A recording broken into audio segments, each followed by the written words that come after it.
Yo, what's going on, guys? It's me, Miranda, and today we're going to Estero, to the Koreshan State Park. Just a little fact before we get there. I'm sure there'll be a history plaque at the place, but this is where the settlers of the Koreshan pioneers in I think it said 1893 settled. They're from New York, went to Chicago, came down here, and they settled here. They believe that they are hollow earth theory believers, which means that the universe and Earth were contained inside of the Earth's core, versus like we live on the outside of the Earth and the universe is outside of it. Then on top of that, there's other cool things. Like I was reading online where it said that Thomas Edison and Henry Ford, which are huge staples down here in South Florida, that they dabbled in that. So I didn't find too much information about it, but it was in a newspaper article I saw. So I don't know, let's head on down there and we'll kick it off. I was down there, I think last time was 7th grade, so it's been a bit, see how things change, but let's hit the road.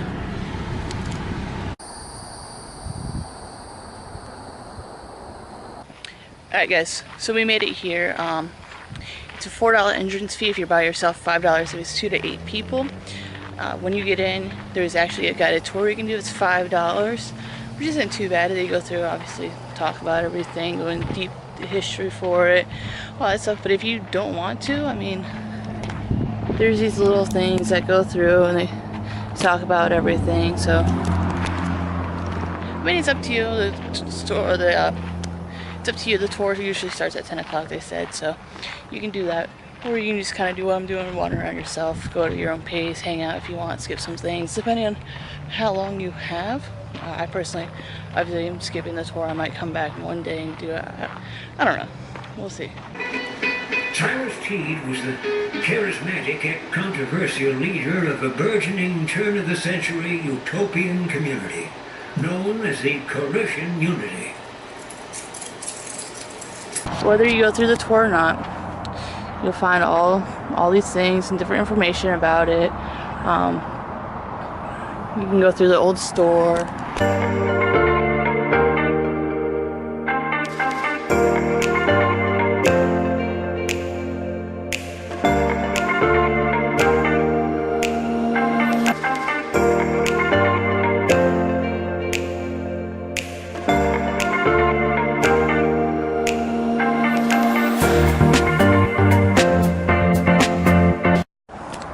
So this is the Estero River. You can actually kayak, canoe down through there, take a boat.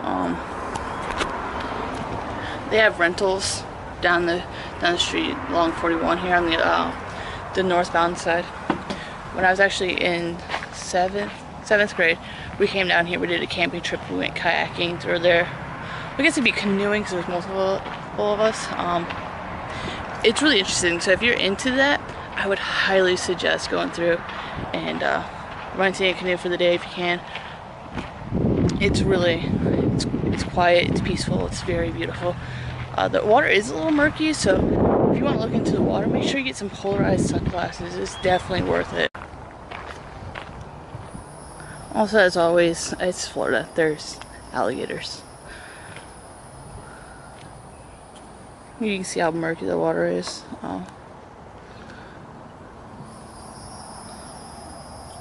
You can also see how peaceful it would be to go through there.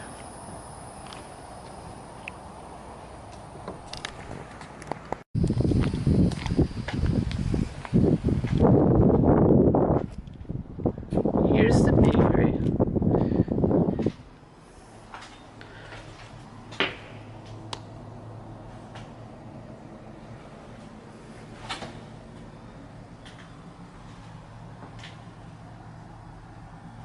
So as you can see, in all the buildings, they have it glassed off, or if there's stairs, they have the stairs blocked off, so you can't really go up and like mess with things or anything like that. So everything's staged, and it's pretty cool. You can see all the different clothes that they had, and the bedding, linen, and stuff like that. And I mean, instantly when I started seeing the quilts, I thought about my mom. I mean, she makes these beautiful quilts. I have a quilt of my own from her, and just when you see work like that and know that they put so many hours in, it's amazing. I mean, that's all they used to do, is make their own stuff. They don't allow us to store and buy comforters and stuff, but it is real cool. I mean, like I said, you know, all these different quilts makes me think of like my mom and stuff. She can do that.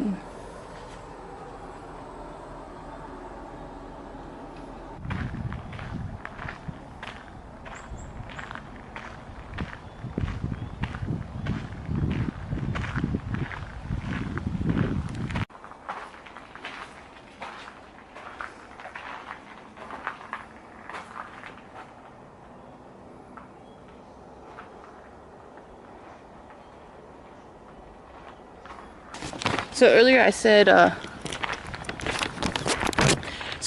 there was 14. I lied. There was 12. When you come into the park after you pay your $5 or $4, depending on how many of you guys come out, you get a map. It's like a little brochure. So you get a little brochure. It shows you all different things.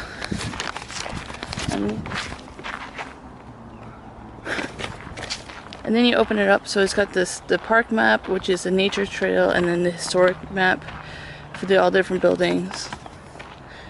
The art hall, planetary court, founder house, news store, blah blah blah blah blah. Shows that there's 12. And then through there you can actually bring your dogs and stuff like that. So as long as they're on a leash and you clean up after them, you're allowed to bring them, which is pretty cool. So then there's the nature trail, which we'll be hitting up next. And then this out here is where they did glass and stuff. So that's pretty cool. And then you put in a 50-cent donation here. You can get a booklet.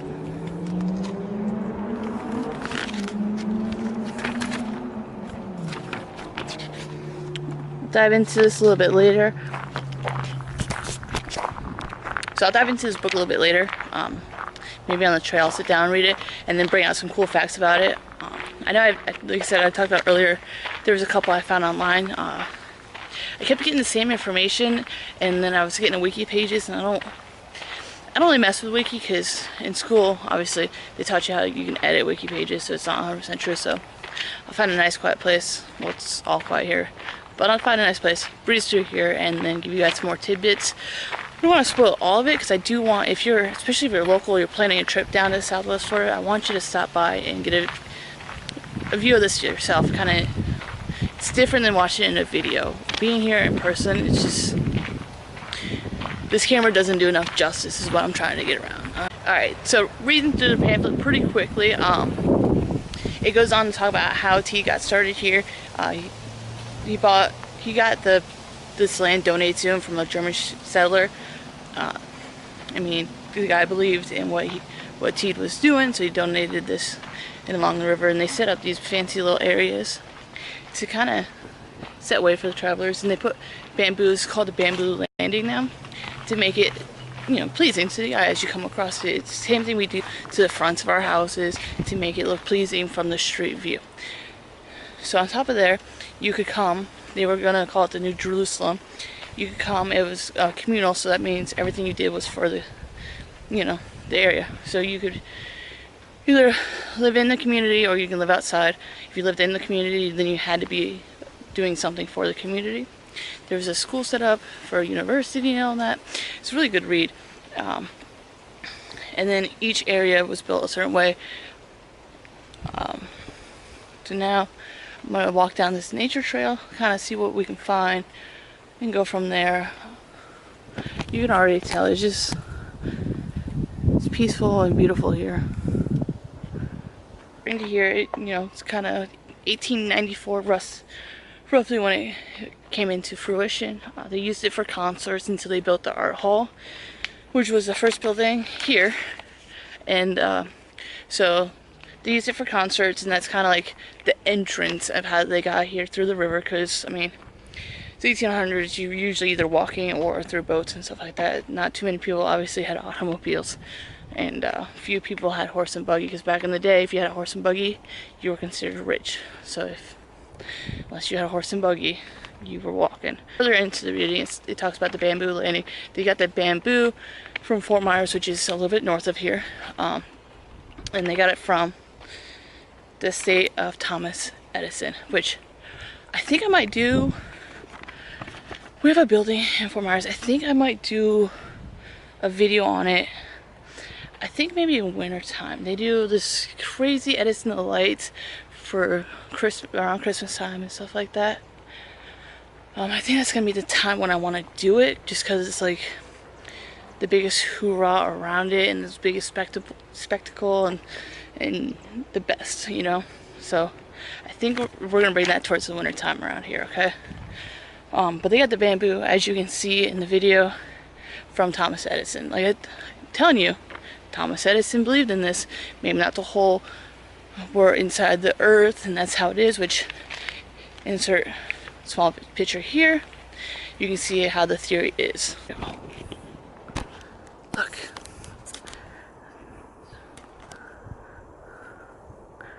It's a turtle. It's a gopher tortoise. I'm gonna try not to spook it. I don't want to mess with it. You know, just out here sunbathing, so. Oh, that's cool. Oh, don't be afraid, buddy. I'm not gonna mess with you. I mean, he's awesome. He's probably gonna sing into a shell because he thinks I'm gonna mess with him. That's his defense. No, you're okay, buddy. I'm not gonna mess with you. Go ahead. Pops back out. As soon as I walked back away, it popped out. Now, so far, there's no like signs of what things are. So if you see, if I get a picture of it or a video of it, just I don't know what it is. It just looks nice, but I do know what a gopher tortoise looks like. And if you see something out in the wild, don't mess with it. It's its home, you know. So we're just gonna let them be. Got a picture, got a video. We're just enjoying it, and we're just gonna keep diving into here. Probably gonna be able to find some more creatures. I can hear them, you know, up through these woods and stuff moving around, but obviously they're more afraid of us than we are of them.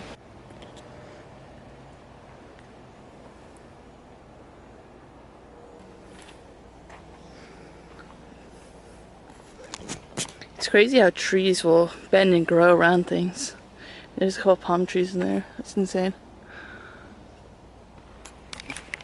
Same thing at Tess. Like, have you ever seen like trees wrapped around a tree? Like old bikes in a tree. Like they'll go around things and intertwine. It's crazy. Chains wrapped around trees. I've seen them, you know, happen when it was left there as the tree started growing, and as it grew, it adapted the bike on it and stuff like that. It's insane. Okay, so in this community, they had the largest building in Lee County, which ranges from Cape Coral all the way down to Estero. But that ended in 1949 when it was demolished. It was the tallest building, like I said. But now it's got the dinner bell to kind of commemorate where it was located. You'll see the bakery. In the bakery, they made 500 to 600 loaves of bread. That's insane. So yeah, so not only was it, you know, 500, 600 loaves a day for the community and the communal, it was also to sell in the store. So, which leads me to segue this store. Originally, it was facing the Estero River, because again, like I told you, this is, speaking of the Estero River, this river was used to, you know, come in forth. So once, you know, 41 or Tamiami Trailer was built, they changed the face of the building to go from the river to facing Tamiami Trail /41. In there, they sold, see, it says fishing supplies, groceries, the raisin bread. It also was a Estero post office, the Riverview restaurant, and mobile gas station. It's the only stop between Estero and Fort Myers, or between Fort Myers and Naples. It closed its store in 1963. That's a long time. From 1920 to 1963, 43 years.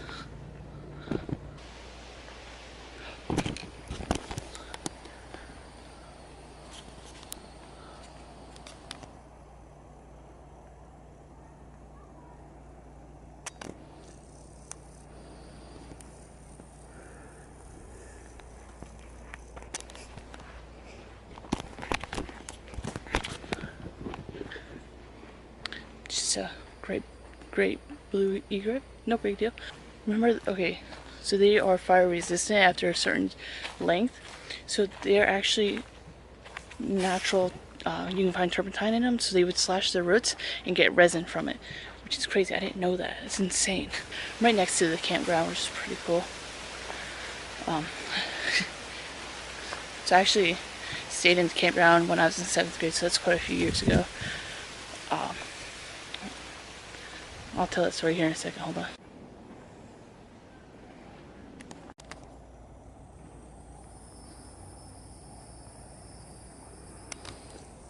Little black snake.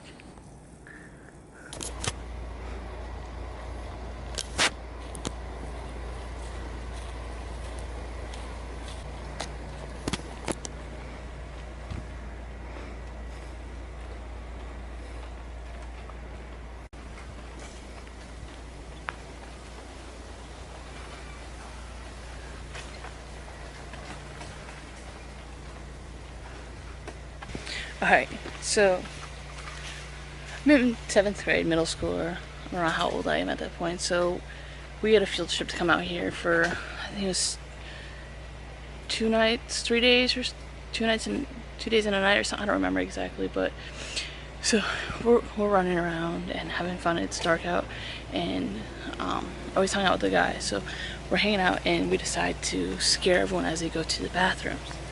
Now, you know, that sounds like kids having fun, right?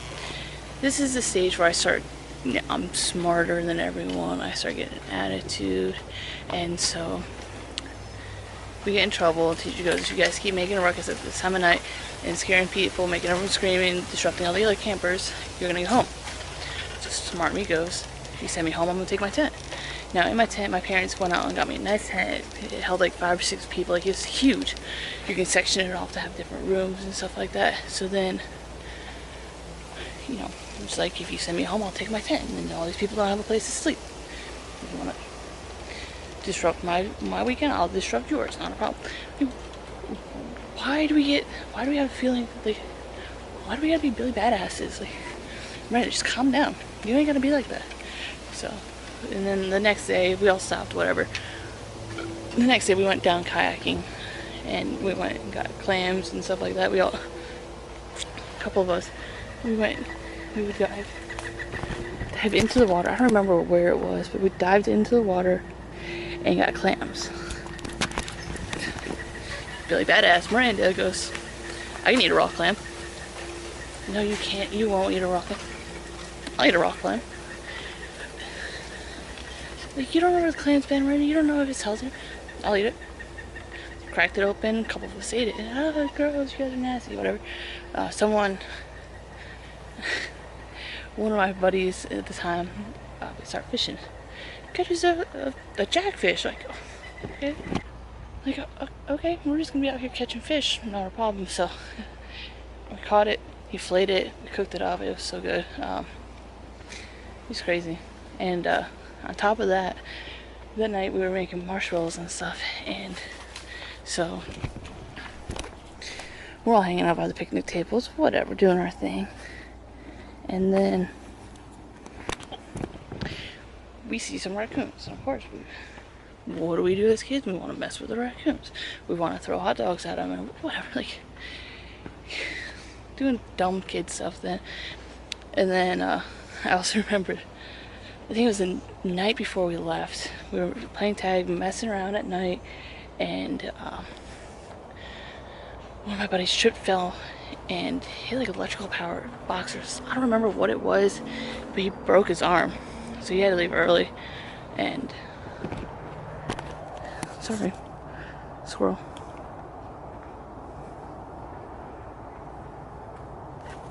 What's up, buddy?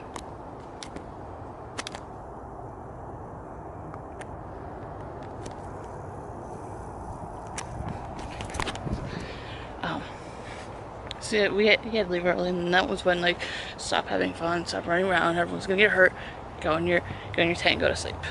So all that fun stuff. But it was pretty crazy. It was pretty wild. It was a lot of fun. Definitely would do it again. I don't know if I would go camping now, but I'm thinking about renting a kayak and going kayaking down the Estero River. I don't know if I want to do the Estero River or the Peace River. That's That's a decision to make. I don't think I've gone down the Peace River before, but I don't know, I'll debate about that. Yeah, so today, this is it for the Koreshan State Park. It was a lot of fun. It was very nice. I highly suggest, if you're in the area, if you come down to visit, it's a very great place to go. If you just live in the area, make sure you stop by, do a little donation, get the little pamphlet. It's got, I didn't include all the information in there, but it's got so much information. Walk the trail, make a little couple-hour afternoon for it. If you've got time, do the tour at 10 o'clock. I guarantee you it's going to have so much information, way more than what I have given you. I don't want to spoil it too much for you guys because I want you to come experience this for yourself. So as we're ending this video, do me a favor, hit the subscribe button, hit that like button, and leave me a comment with what you thought of the visit today, your favorite area, favorite part of the video. Mine was the gopher tortoise. I love seeing the snake too. That snake scared me. I wasn't recording, but I heard something rattle. I was like, and I saw it fly by me.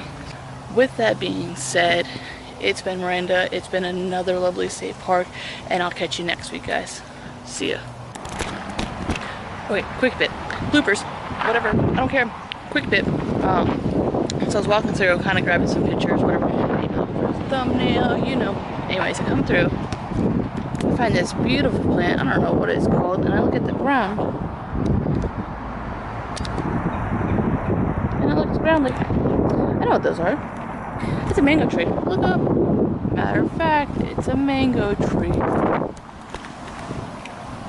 I love mangoes. Down here, oh, I think it's coming up. We got Mango Mania. Oh, maybe I'll head out there. Maybe shoot a little vlog for the day.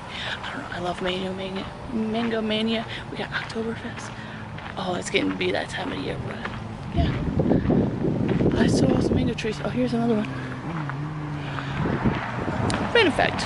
I'll probably do this. I have a cool video idea I want to start doing soon. Now that I got a better laptop, I think I'm gonna do it soon. So, my great-grandfather's land, he had this ginormous mango tree, so we always had mangoes, but it's gonna be Mango Mania time. I'm gonna get me a fresh mango. Oh, it's gonna be perfect. There's a bunch of different mangoes, by the way. Alright, for real now. Bye.